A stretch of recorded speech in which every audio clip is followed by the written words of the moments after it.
What's going on, everybody? Welcome to the first ever YouTube stream on the Fantasy Cruncher channel. I'm the Siege. Normally I do this as a video, but we're going to do this live.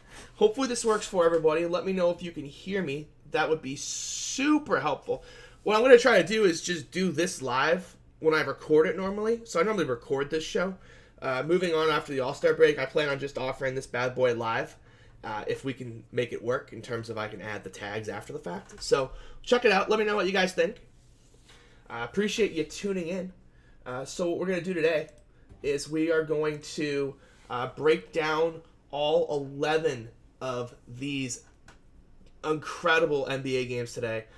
So we're going to kind of just start from the start. And thank you very much for letting me know it's loud and clear. Let's just get rolling. Atlanta at Cleveland. 234.5 total here. The injury news, Capella's still out. Kevin Love is questionable with an Achilles. So you're going to hear me say this about 50 times today, that on this particular slate, with this being the last day before the All-Star break, for every single one of these teams playing today, that I simply just rule every questionable player out in my own head. So that's how I approach it. I think that's a really good policy to have, just because I think it puts you in the right frame of mind. So I want you to think towards that way. If that's obviously happens, Larry Nance Jr. 5,100 would be a value play. I would be a little skeptical here of Larry Nance Jr. The reason why Larry Nance Jr. as a value play would always do so well was minutes, and there was just no other big to kind of just get the rebounds and attack the lane. That obviously is no longer the case with Andre Drummond on this team. Andre Drummond, I think, is going to play a big role in this game. Andre Drummond has historically obliterated Atlanta. My favorite play from Cleveland is probably Andre Drummond at 9,400. There's a lot of centers on this slate, so I'm not sure how much of them I get, but I really like the idea of Andre Drummond. Trae Young, I think, is a really good option as well. Collins, probably a smidge too expensive for my taste. Kevin Huerter, 6,200 on DraftKings is too much for my blood. Over on FanDuel, though, he's free. He's 4,900. So I definitely would check that out over there as well. Oh, my ugly face is in the way. Well, let's get rid of that ugly face. Actually, you know what? We'll leave it. It's already there. Future, we'll try to keep that ugly face out of the way. If you guys haven't already, please do hit that like button. It really does help us out. I can't imagine you're watching the show if you don't sub to the channel. But if you don't sub to the channel, please do so as well. Helps us out a ton.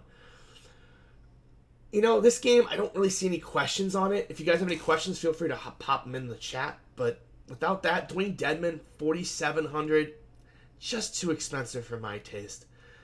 I understand it. Big minutes, stretched 5 against Andre Drummond is really tempting. But without him starting, it's just really hard for me to see him getting to 32, 33 minutes.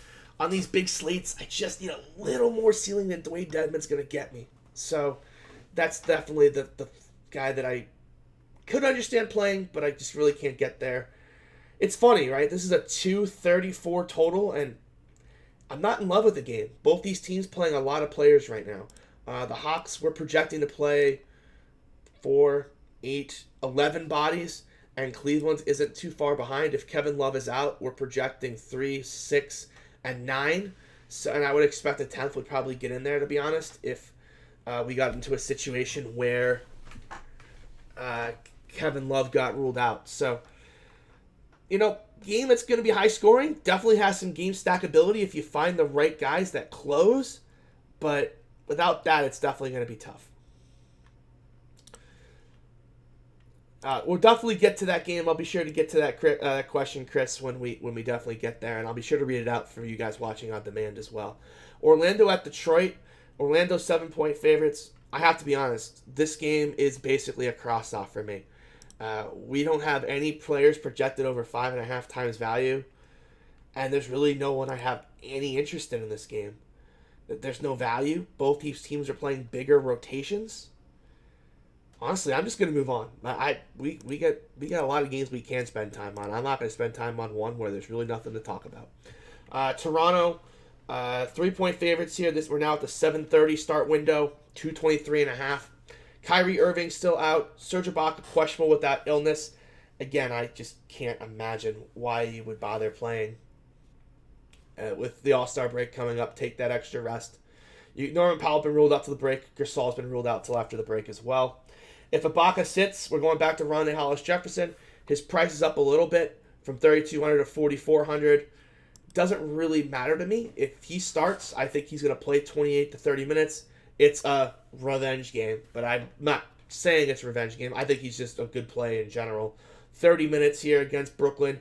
Not the world's best rebounding team. Should be able to get you 8 to 9 boards, maybe some more if he gets some rebound luck, and he can put up some points stretching out the floor. Really like him at 4,400.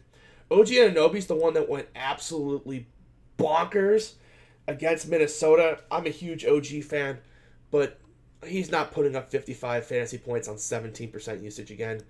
I think the biggest beneficiaries here will be Fred VanVleet, Kyle Lowry, although his price is probably just a smidge too high for me to have a lot of interest. But Fred VanVleet, Pascal Siakam, I think, are good options. Brooklyn, you kind of know what you're getting. Karis LeVert, Spencer Dinwiddie, Jared Allen are the big three. You can definitely play some Taurean Prince on the wing. If you think he's going to get the minutes, he should be able to do all right for 4,800. But do you really need to go there? Probably not. So, okay, I think that's it for this game. This isn't, there's definitely some games we're going to talk about. Like this next one. Milwaukee at Indiana. So this is a game that is definitely going to be site-specific. On FanDuel, I just did a long Twitch stream about why I thought Bledsoe and Middleton were locks and that their ownership was going to be through the roof. I think on FanDuel it's really hard to fade them. Their prices didn't go up at all, and I just simply don't know how they don't make value today unless the game blows out. And even in three-quarter blowouts, they could get there. So, now on DraftKings, a little bit of a different story. Eric Bledsoe got a 15% price bump. Chris Middleton got a 15% price bump. They're at least making you think about it. That being said, Indiana, one of the worst teams in the league against point guards, and that defense really isn't going to get any better with Oladipo coming back from that injury. 26% usage rate for Eric Bledsoe feels about right. He's not going to shoot that well all the time, but it's just hard for me to ignore him at 7,700. I think he's still a solid play. Middleton, 8,800. I probably am going to take a pass on that on DraftKings. I'll just play enough FanDuel where I'm not too worried about the exposure levels on Middleton on DraftKings. I think that's just too expensive. But I understand if you want to play him. It's a 1-point game. It's right before the break. There's a chance that Bledsoe and Middleton play 38-plus minutes here. So if you want to play them, I certainly wouldn't blame you for that. The guy that I think is going to be the biggest trap today is Ersan Ilyasova. He only played 25 minutes last game after a start. Got to value. Price is way up. And Marvin Williams is expected to play today. Their newest signing. So I definitely want to play Marvin Williams. Question from Tara Miller. In a GPP, you can't play someone who's 80% owned.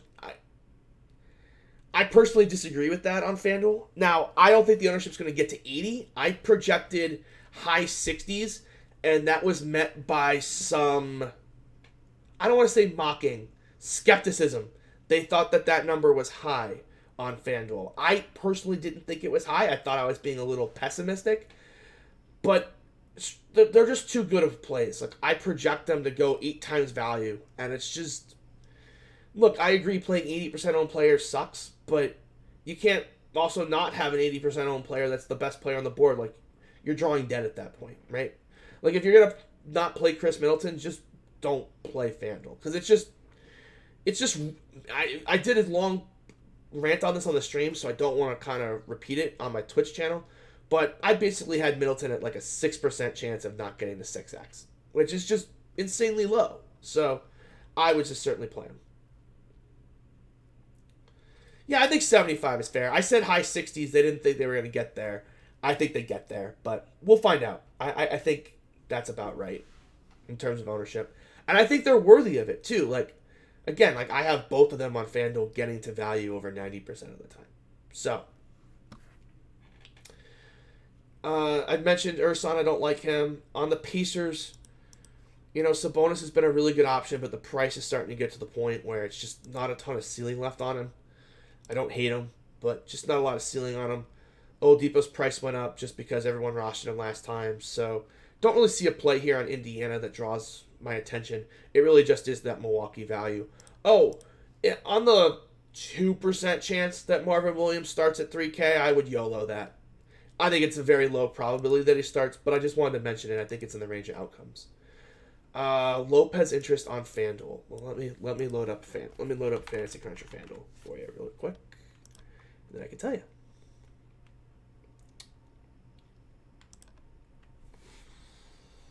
Centers. Brook Lopez.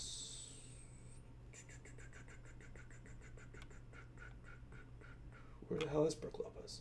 Oh, there he is, right near the top. 5,600. I worry what the minutes are going to be on Mr. Lopez. That's kind of my biggest concern. With Marvin Williams, they might play some more Urson Marvin 4-5 small ball. He's a good option, though. He can stretch out the floor against Miles Turner, and they're going to need some size against this team. I don't hate him. I definitely think he's a viable option. Diallo's power forward, so we don't have to worry about that. And there really isn't another center that's just this mortal lock.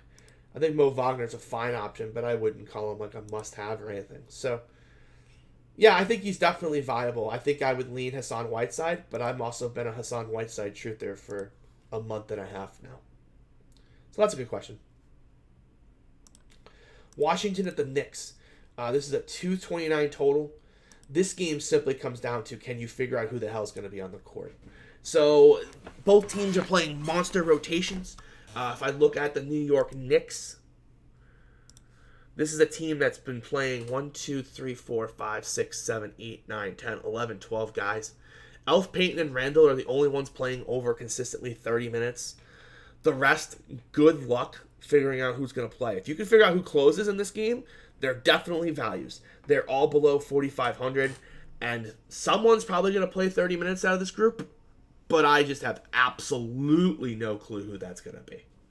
So, again, definitely a situation where I would just point out that you might want to go somewhere else, but if you want to YOLO a game stack, I would be hard-pressed to argue with you. It's a 230 total, and the Knicks are favored. Same situation with the Wizards. I tried to go there yesterday with the Bulls-Wizards game. I completely missed who closed. Hachimura closed over Bertans, which was really annoying. They basically played no Bertans and Hachimura together. So that was kind of a bummer as someone who had a bunch of Davis Bertans. I kind of expect that to be the case moving forward. I think they're going to close with Mo Wagner and with Hachimura. Those are pretty good price points against the New York Knicks. But then again, young players on back-to-backs, I do get a little concerned about. They don't really play a lot of those in college. So that's definitely something to be concerned about. But again, the prices against the Knicks in a 230 total are way too cheap. We definitely have to fit in some studs. So I wouldn't hate you at all for going that direction. Portland and Memphis. So this has got some of my favorite plays in the entire slate. Portland, I am the Hassan Whiteside truther. He's averaging 1.4 fantasy points per minute, playing 35 minutes a night in competitive games. You can see, anytime there's not a blowout, Whiteside's getting there. 59, 52, 70, 55. Now I'm in FanDuel, but it's the same thing over here on DraftKings. Similar situation. He's 8,400. Just big game after big game after big game after big game after big game. If the game's competitive, he's been crushing. And I just keep locking him in. He's a 10K player. Like, he's got a higher fantasy point per minute than Dame Lillard. And he's not being treated as such. So, I love Hassan Whiteside today. He's one of my favorite plays on the board. I love him. Other options, Simons has basically lost all his minutes. So, you can go ahead and play Melo, Trent, and Ariza. But you're going to need your magic 8 ball to figure out which one's the guy that's going to have the ceiling each particular night. But those are options. One of those guys is definitely going to crush their price. Memphis, it's an interesting Dylan Brooks spot. I worry that he's playing hurt. I kind of can't help but think he's playing through an injury. His minutes have been cut. His shot has been way off. Now, granted, it was on for like 2 months in a row. He was always going to be about like a 4-5K guy. 0 for 8 from 3. He's just cold. I don't hate playing him. I don't love the price bump that he got just for being owned last time out. But wouldn't hate you if you went there. I just can't get there myself. I would much rather play a DeAnthony Melton type, a Kyle Anderson type if I was going to pick someone from this game.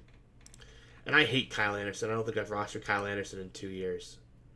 But I ask you this every time Memphis plays. I mean, hey, I love Dillon Brooks. 0 threes. He's been cold. I'm worried about the minutes. Like, the cutting down of the minutes makes me I guess he was in foul trouble. I don't hate it. I don't hate it at all. Especially if you're going to play some Portland, I wouldn't mind running it back with Dillon Brooks. That's probably a good call. 235 total is the highest total of the night. If Brooks gets hot, he can go break a slate at this price point. So, sure, I can get on board with that. Charlotte at Minneapolis.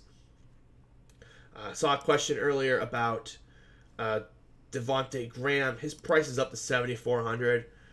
That's a little tough for me. That's basically Eric Bledsoe pricing. And he's been good, and the Wolves have been bad. Maybe try to fit them both, but they're both point guard only. So you're definitely going to have to play around with your roster to make it happen. But it is nice to see his usage come back up after being in the low 20s, high teens for a while. It's good to see him kind of take over control of this team. So I don't mind Devontae Graham, especially against this terrible Wolves defense.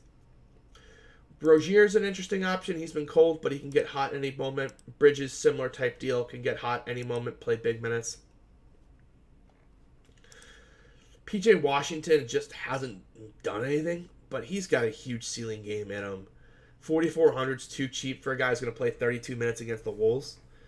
It's GPP only, but I definitely think that that's an interesting price if you want to take a shot on a guy who's going to be on the floor 32 minutes and has put up big games, right? He's put up a 48, he's put up a 39, he's put up a 32, a couple 32s. So he's had big games. So anytime I see someone who's got this kind of ceiling at 4,400 in what's a good matchup on paper, definitely a guy that I think you should be considering in your tournament teams. Minnesota, Towns and Russell are good options. I think I saw that Russell bought 2,000 tickets for fans for the home opener. Not sure that's true, but if it is, that's pretty cool. He's an option. Malik Beasley is one of my favorite players right now. He just simply is mispriced. He's a 28% usage guy. The matchup against Charlotte's a dream. I love Malik Beasley. I thought he was misused in Denver. Looks like Minnesota's going to free him. I love him. Hernan Gomez, 3,900, I think is an interesting option. He's been playing some solid minutes. I saw somewhere that I should have checked this before I hopped on air. I heard someone say that James Johnson might be chalk. I can't imagine that's true. But if it is, I wouldn't trust the minutes enough for that. But if you're playing a turbo slate, I think he's got some interest for sure. But I like Hernan Gomez a bunch, 3,900. He's super cheap. They bought 1K to give away so far. That's awesome. I'll have to check that out, see what's going on with that. That looks like fun to at least figure out what the story is. So Hernan Gomez, I think, against Charlotte, too, is a nice option, especially against PJ Washington. There are two guys that are just not mobile enough to get each other in foul trouble, so that's a nice spot. McLaughlin went back to the bench, sadly, with Russell back. But when Russell eventually sits, when Minnesota tries to go into tank mode, Jordan McLaughlin's going to be the guy that you just immediately plug in. Kind of Bledsoe light. He just gets a ton of usage out of nowhere and gets huge minutes. So that's something worth noting as well. Sacramento and Dallas. This game is kind of going to be one of the quicker ones to go through. Luka Doncic, 11,000. We just have no idea what his minutes are going to be. I would expect they're going to be low 30s. So I'm not really going to be all about playing him at 11,000. But, you can definitely go that direction if you wanted to go that direction. I certainly wouldn't blame you if you did that. Kristaps Porzingis, 8,200. Obviously not going to pay that price with Doncic back. Buddy Hield, 6,500. I love Buddy Hield as much as the next guy. I've played him a bunch in the last couple weeks, but this price is a little high. Just when I see, Bojan Bogdanovic is 5,100, basically the same type of player for like 25% less. I'm just going to go ahead and play the guy who's 25% less. So I definitely have interest in Bogdanovic at 5,100. Not sure I'm going to play him if I'm not playing any Dallas guys, but he's a guy that's going to be in the pool. I think he's going to project pretty darn well for me. I think he'll project around 30 fantasy points, so I definitely will have some of him in my player pool. Other than that, though, with Luka back, all these role players are priced up. With Fox back, these prices, guys, are all priced up on Sacramento. This game is just... Oh, it is. Oh, that's true. Luka does love making Vlade mad. That is true. That is true. Yeah, they passed on him. Yeah, that's not very smart, was it? But I just can't trust the minutes on Luka.